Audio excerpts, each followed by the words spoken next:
Welcome to Sweet Life Beat Life. We hope this video helps. You start by verifying your set-top box is online and running the latest firmware. This ensures YouTube works smoothly. Once connected, press Home and navigate to Apps, then select YouTube. If you want personalized recommendations, sign in with your Google account using the on-screen code or mobile link, otherwise continue as guest. Do this now so the app can fetch your subscriptions and settings. Making sure the app is updated avoids playback or compatibility problems later in the process. Now that YouTube is open, find content by using the remote to type with the on-screen keyboard or use voice search if your remote supports it. Once you get results, apply filters like duration or upload date to narrow choices and sort by relevance or views to pick the best clip. When playing, press OK to show controls.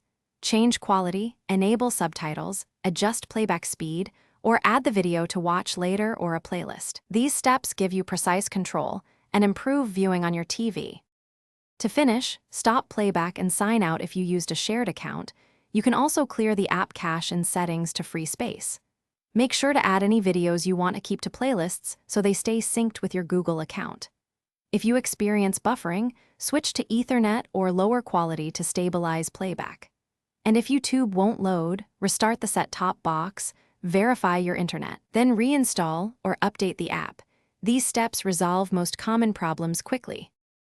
Thanks for watching. Consider subscribing if we helped you.